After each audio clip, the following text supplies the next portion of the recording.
Thank you, Brother Richard. Good morning. Morning. How is everyone? Great. Awesome. Awesome. I like that word. Do you know that the view here, from my vantage point, looks beautiful, Brother James? Amen. Yes.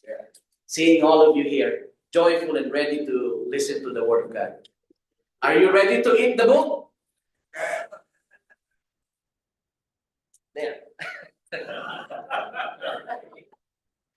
All right, so we're going to conclude our theme for the year, and that is looking or keep on looking unto Jesus in Hebrews chapter 12, verse 12.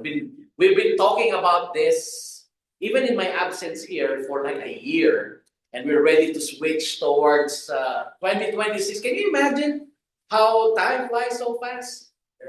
That in a few days from now, goodbye 2025 and welcome 2026.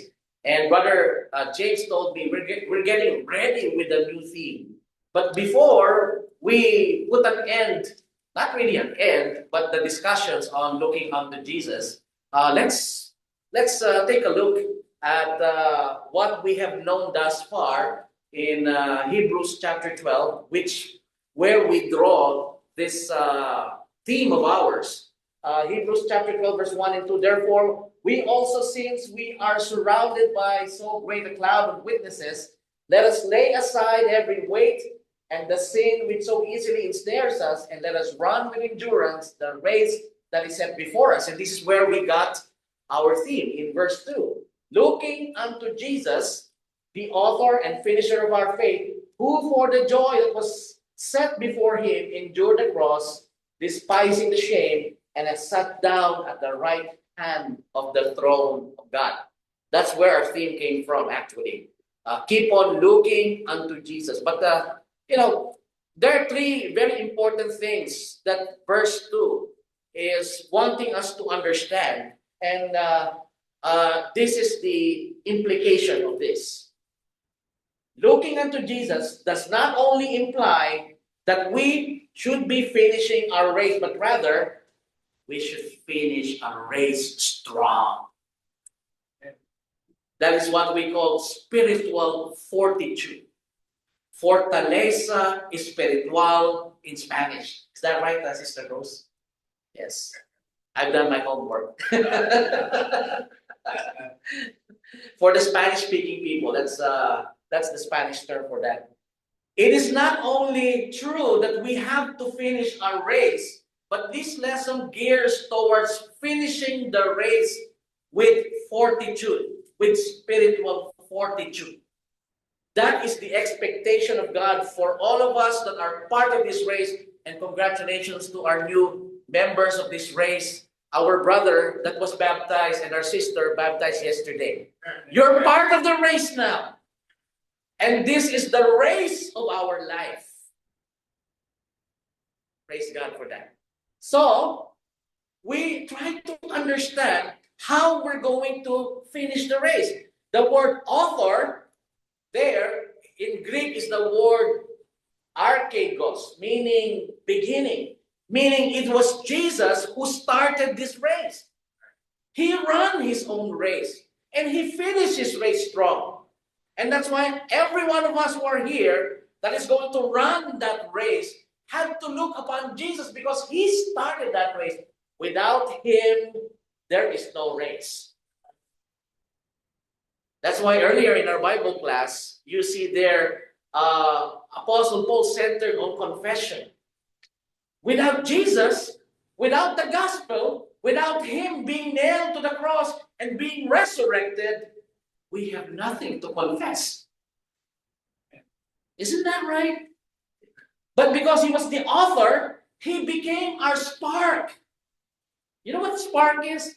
The song, it only takes a spark to let the fire going. It was Jesus who started. He's the Alpha. He's the Omega. He started it all. And so the very reason why we are running the race of life is because of him. You have to understand that. Okay? So, and that's because of that gospel. that he did it out of love and joy, so that we can all be part of this race that we're running. Number two, Jesus made a promise in Hebrews chapter 12, verse 2. He says, He will make us complete. And the Greek word for that is the Greek word teleotes, which means completeness. I cannot make myself complete, but Jesus can. And we're going to discuss that later on. So he made a promise, that he will make us complete. It says there, the author and finisher of our faith, and this is the third one, who for the joy that was set before him endured the cross, despising the shame, and has sat down at the right hand throne of God. Jesus set a very great example for all of us to follow. He ran his own race, and Jesus finished it strong. He was the same Jesus that they heard when he first preached at the Sermon on the Mount. And he was the same Jesus who died on the cross. He finished his race strong, never complained at all. And he did it for you and for me, so that we may have the confidence to run the race of our life. So therefore, it is imperative to finish our race. I was trying to find a perfect word, to describe this strength that God is wanting from us to see. And that is the word immeasurable strength. It looks overwhelming at the beginning, ladies and gentlemen, friends, brothers and sisters. It looks very overwhelming. But the promise is Jesus is going to make us complete. So we're going to finish our race with immeasurable spiritual strength. That is our goal. That is really looking unto Jesus, because the Bible says we are going to be like him. Romans chapter 8, verse 29. And I'd like to open my physical Bible here so that you can listen to it. Romans chapter 8, verse 29 says, For whom he foreknew, he also predestined to be conformed to the image of his Son, that he might be the firstborn among many brethren. So if we are part of that many brethren, again, it may look overwhelming, but that is the truth. We have no choice. We have to love to become like our Lord Jesus Christ. That is what we call the spiritual fortitude that God wanted to see in each and every one of us. We have to finish strong in this race. Otherwise, what's the reason to keep on looking unto Jesus if we're going to not even finish, or finish like we're too weak to finish? You understand, brothers and sisters in Christ? I know it's overwhelming, but that is the truth. Because our standard is Jesus Christ. Always remember that. Our standard is not Brother Ed, nor Brother Benny, nor Brother Jeffrey, nor Brother James. The standard is Jesus Christ. We all are looking unto Jesus as the standard when we try to finish that race. Now, how are we going to go about it? That's the problem. And the answer is nutrition. Sister Miriam Galang Imson Tupas will be very happy when we talk about nutrition. Right? All of you who are taking relief. She knows the answer. If you want to be strong, then get good nutrition. And spiritually speaking, that is also the special sauce, if you may want to call it. If you don't eat, you're going to be weak. Correct? And so we look at the example of two of the most important prophets in the history in our Bible. And prophet number one is Ezekiel. Just to give you a background, before Ezekiel became a prophet, he was a priest. So Ezekiel was part of the second exile that happened to the nation of Israel when Nebuchadnezzar became the emperor of the entire world. So there was the first exile. So they happened to conquer Israel, and the first exile, they took away with them and bring them to Babylon. And the first exiles were the rich people. Nebuchadnezzar was thinking, I need the rich people. They can be useful in my kingdom. The second exile, Ezekiel was part of that because he belongs to the middle class. But then again, there are still others that were there in Israel, in Jerusalem. And so when God called Ezekiel, he was a priest before. So he was working in the temple. But when the second exile commenced, he was brought to Babylon and he became a street preacher. How could a priest function without the temple? So we find Ezekiel preaching on the streets of Babylon. And he was still strong to do that when the temple is no longer made available for him. But when God called him in chapter 1 of Ezekiel, in the river Shebar, he was made into a prophet. He was asked, in chapter 2, he was asked to preach to the rebellious people of Israel. And I'm telling you, it is also overwhelming. It's an overwhelming task to be used by God to preach to these people who are so bad. They're so evil. They're so rebellious against God. And so God, in chapter 3, opened to him in a vision. You see, this is a vision. And God in that vision told him to eat the book. Well, actually, it's a scroll then. But in the time of John, the scroll evolved into a book. So that's the background of Ezekiel. We find John in the New Testament scriptures in the same predicament. God told him to preach to the Christians that are losing their faith. They're running the race, but they want to quit. And again, same banana. It looks overwhelming. But God told John, eat the book.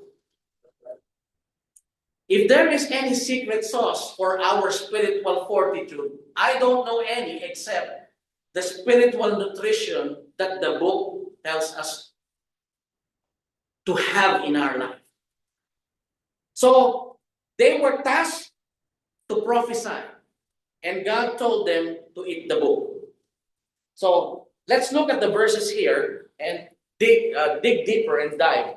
Moreover, he said to me, Son of man, eat what you find, eat this scroll, and go speak to the house of Israel. So I opened my mouth, and he caused me to eat the scroll. Verse 3, and he said to me, Son of man, feed your belly, and fill your stomach with the scroll that I gave you. So I ate. It was in my mouth like honey and sweetness. In the book of Revelation, it says, So I went to the angel and said to him, Give me the little book. And he said to me, Take and eat it, and it will make your stomach bitter, but it will be as sweet as honey in your mouth. Then I took the little book out of the angel's hand, and I ate it, and it was as sweet as honey in my mouth. But when I've eaten it, my stomach became bitter. So these are prophetic words. And this should not even be taken literally. You see me excited to eat the book, really, in the picture. But it should not be taken literally. Because again, the book of Ezekiel is an apocalyptic literature. The book of Revelation is an apocalyptic literature. So God wants to give us some images so that what they prophesied, they can understand what that really means. Okay.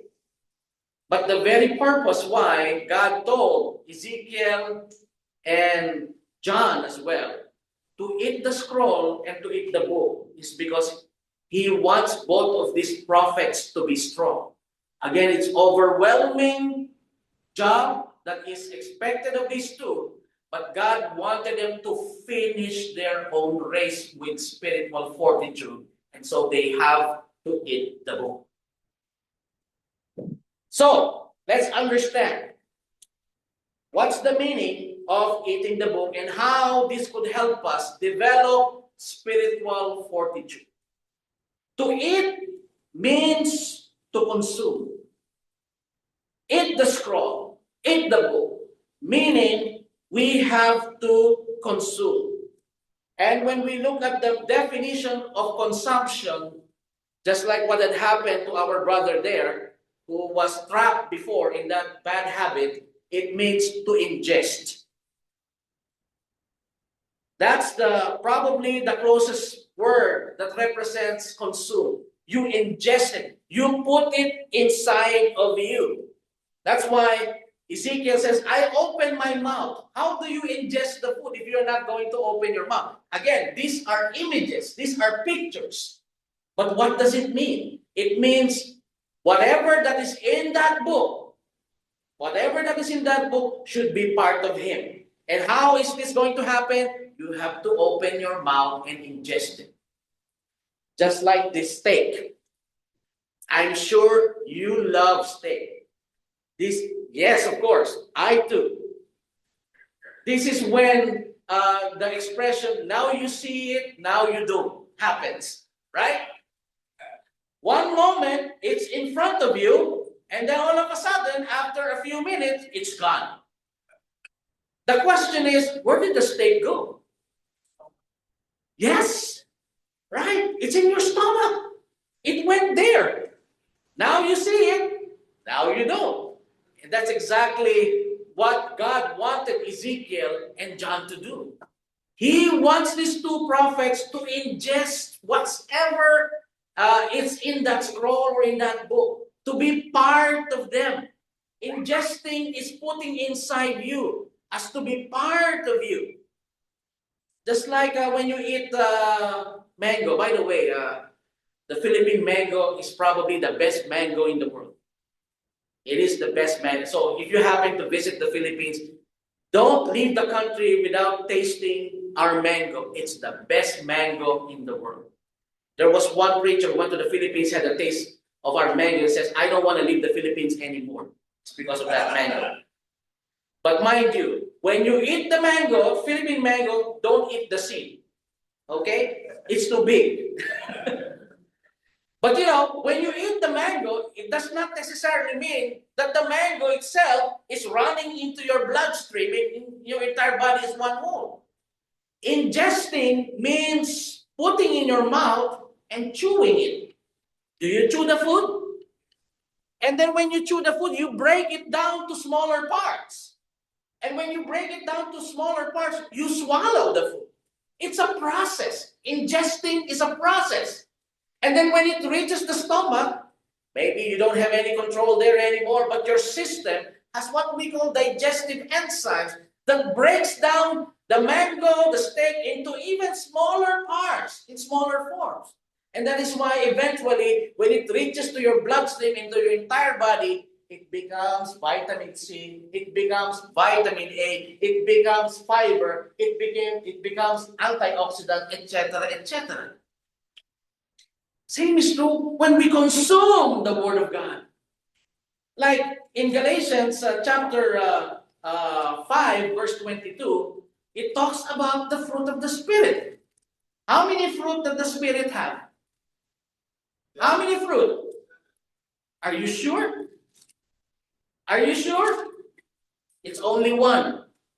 It says fruit of the Spirit, right? But when you eat the fruit of the Spirit, which is the Word of God, what happens? It breaks down to different pieces. And it says here in verse 22, but the fruit of the Spirit is love, joy, peace, long-suffering, kindness, goodness, faithfulness, genuineness, self-control. Against such there is no law. It's like the mango that was breaking down.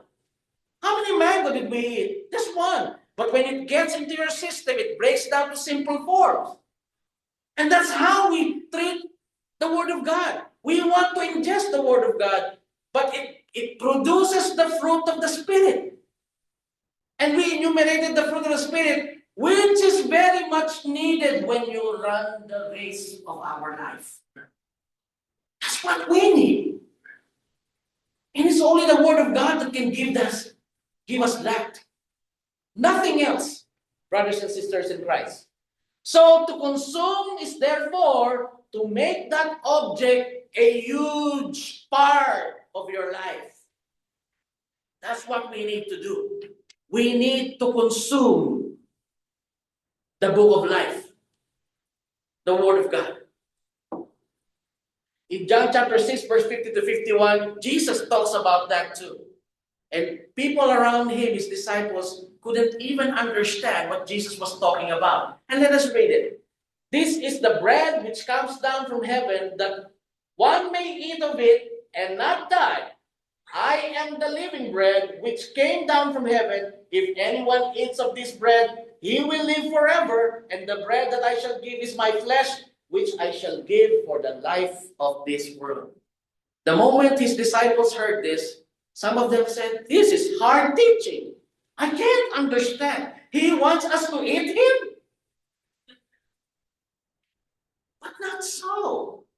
We have to consume everything about Jesus, the embodiment of the Savior that came down from heaven to save us. Because eventually, again, it might look overwhelming, we are going to be like him. If you consume the entirety of Jesus Christ in his word, we're going to be like him. Our Christianity is predicated on the book that we are about to consume. Or those of you who have run the race already are consuming. It's always predicated on that. Now, what happens if you don't eat? What happens if you don't eat? Yeah. Very good. You die. I remember this particular tricky question that was asked of me when I was in college. The question goes, and if you want to answer it, you may answer it. What is greater than God, worse than the devil, and when you eat it, you will die? Nothing. That's good. Who said that? Very good. Nothing is greater than God. Nothing is worse than the devil. And when you eat nothing, you will die. Can you imagine how many Christians today are running the race and they're not eating the book? We forgo our spiritual meal. We're going to die. We already have signed our death certificate. You've signed it. The moment you close your Bible, you've already signed your death certificate. Your spiritual death is there. That's why nutrition only comes from the book that we need to eat every day. Another observation in the experience of Ezekiel and John. God directs us what we need to consume. Do you really know what you need in order for you to finish your race with spiritual fortitude? Does anyone know what you need? Yeah, you may enumerate, but if this is Jesus' race that we're running, he's the best one to tell us what we need to eat. Like those that have invented, who likes automobiles? I like cars, right? So you have a special made car that requires optimum gasoline. The inventor of that car says, you don't put regular gasoline. What happens if you put regular gasoline? It will destroy the engine, right? Same is true with God. He knows what is right for us. And that's why he is directing every runner of that race to eat the book. Consume what God directs you to consume. I cannot trust my pastor. I cannot trust Brother Ed. I cannot trust Brother Dave. I cannot trust everybody. I can only trust God. Because he knows what is best for us. Again, it's overwhelming. It's overwhelming if you don't trust God. But if you trust God, you know he can do it for you. And to trust him is to trust that word too. I'm glad our brother was baptized into Christ. He trusted the commandment of Jesus. Jesus says, repent and be baptized, every one of you, for the forgiveness of your sins. And he trusted that. He says, Lord, I trust your word. I'm going to submit to this commandment because once I was buried into that watery grave of baptism, I know my sins are forgiven. God directs us what we need to consume. The problem is, if you don't read that book, you don't know what to do. That's when a lot of troubles step in. Look at this passage in Acts chapter 2, verse 42. Brother, this is what really happened during the first 3,000 Jews that were converted to Christianity. This is what happened. Acts 2:42 says, and they continued steadfastly in the apostles' doctrine or the apostles' teaching. When you get baptized into Christ, God directs you, eat the book. You cannot just be baptized into Christ and all of a sudden you don't eat. Because the directives is, you have to steadfastly continue in the apostles' teaching. Not in any other teaching or any other activity, but continue steadfastly in the teaching of the apostles.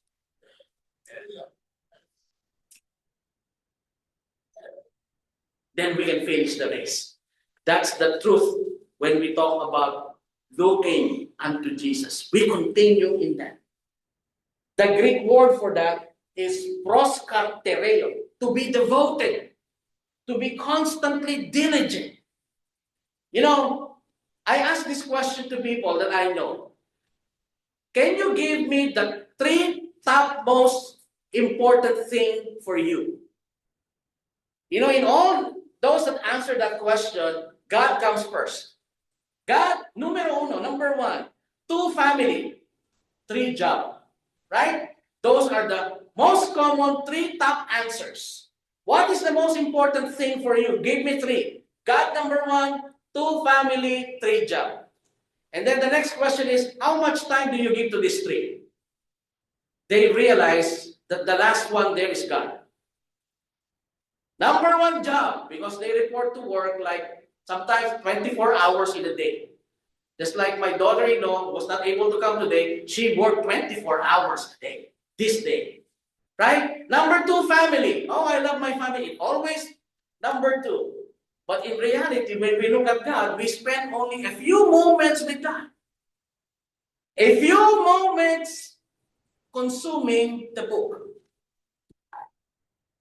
But the first century Christians, they were diligently, constantly devoting themselves to learning the Word of God. What's the reason? And here it is. Why does God want us to really consume and eat the book? Colossians 2, 6 and 7 says, as you therefore have received Christ Jesus the Lord, so walk in Him. Verse 7, rooted and built up in Him and established in the faith as you have been taught, abounding in it with thanksgiving. If there is something that we need to thank God about, is first the teaching of Christ. God says, rooted in Him. Rooted in Him. This is a picture of a tree. What we see in our eyes, with our eyes, is just the tree itself without the roots. But if you're going to be given the opportunity to see the roots beneath the soil, it's tremendously bigger than the tree. When we talk about rooted, brothers and sisters, when we talk about the word rooted, it's like the tree. You see where the water is, that's where the roots are going to get the water and the nutrients it needs. We've seen that. That's why you see when you go in a place where it's desert like New Mexico and there's a water or river that runs, everything beside it are green. And the trees really are beautiful beside the river. It's because that's where they get the nutrition. Rooted. Christians, in order for them to have spiritual fortitude, needs to be rooted. Now, brothers and sisters, in Colossians chapter 2, verse 9 and 10, the reason being is this. Paul says, beware lest anyone cheat you through philosophy and empty deceit, according to the tradition of men, according to the basic principles of this world, and not according to Christ. There is a big deception going on. And the Church of Christ is not exempted in this. I tell you, we are not exempted. Because nowadays, we are being fed with what we call GMOs. This one. You know what a GMO is? Genetically modified objects. It changes the genes of the food we eat so that it can be suited for many people. So if the population is like 1 million and you only produce crops for like 500,000, they alter the genes to make it look bigger so that we can have a large amount of food that is shared to everyone. It makes the chicken bigger. It makes the corn bigger. It changes the genetic structure, and that is dangerous because we discovered now that a lot of people are dying of cancer because of this. Even the church is being served with genetically modified activities. I'm telling you, it's true. And we are not exempted. I was invited to a preacher's fellowship, as they say it, somewhere in San Jose. And there was like a prayer for each and every preacher. I was pretty new. So what they do is that the preacher in the right of you, you pray for him. But before you pray for him, everybody lays to the table what is needed to be prayed. So I thought the prayer will be personal, so I shared my personal problems. So, but each and every one of them laid down their programs for the church that each preacher should be praying. And I'm telling you, I was shocked because those programs were like hybrid programs. There was one preacher who was talking about we are neglecting our young adults, so I have a fellowship for them where they can meet and we can mix match them and they can get married. You know, Christians should be marrying themselves. What about the teaching? We're all for activities. People are just simply trying to keep people in the church. Because if you don't give what they want, they're going to leave. I'm telling you, brothers and sisters, even if we're 9 or 10 or 12, as long as these people are rooted, we are going to be fine.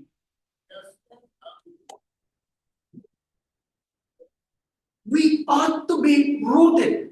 And those activities that are being shared to the local congregations, all right, they're exciting, but they have neglected the teaching of Jesus Christ. Some people have this Easter bunny egg hunt in Christian churches. It's to keep the family excited. Come, we have Easter bunny, etc., etc. Come. They're hiring preachers to keep their members from leaving.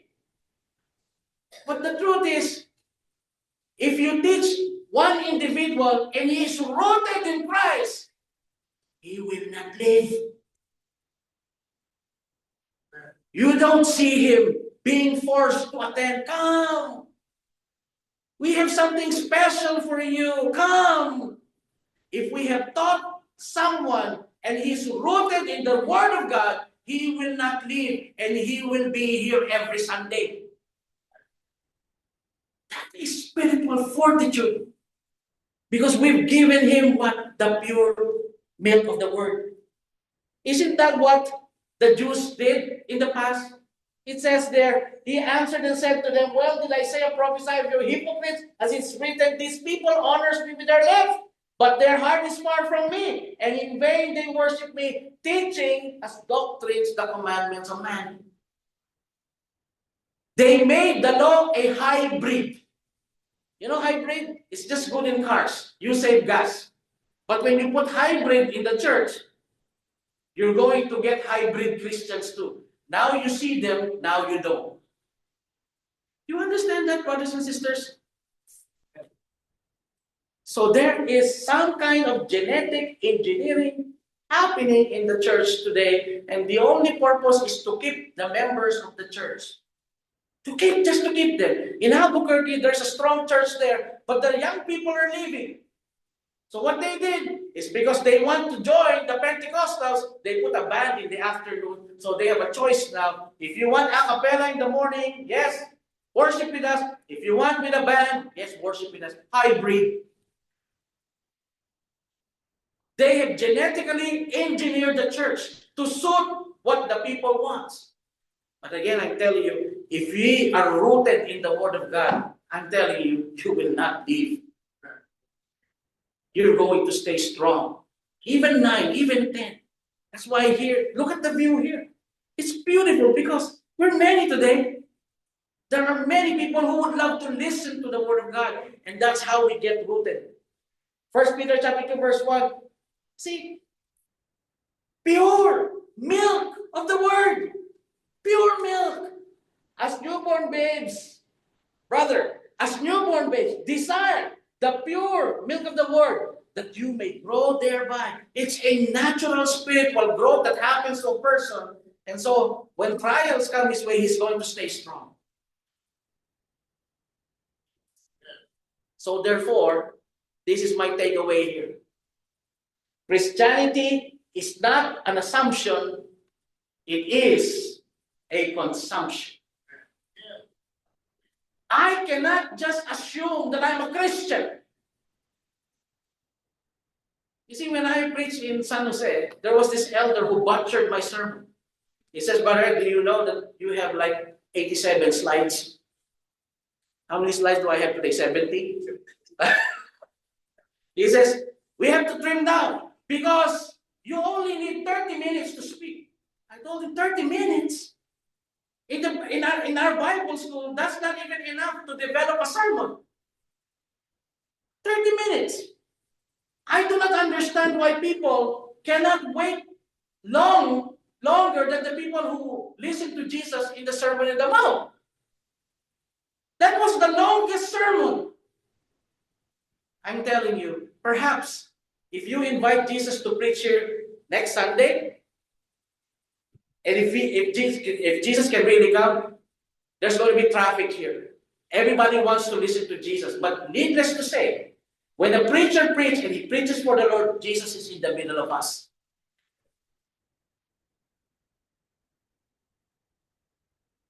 Christianity, therefore, is not an assumption. We have to consume the Word of God. I cannot assume I am a Christian. I cannot assume that I know the Bible. I cannot assume this and that because I don't know it. But in order for me to make my election sure, I need to consume the Word of God. Make the Word of God part of me, and I'm going to grow spiritually, naturally. And so, therefore, I can gain spiritual fortitude. Look at this, Ephesians 4:13. Till we all come to the unity of the faith and of the knowledge of the Son of God, to a perfect man.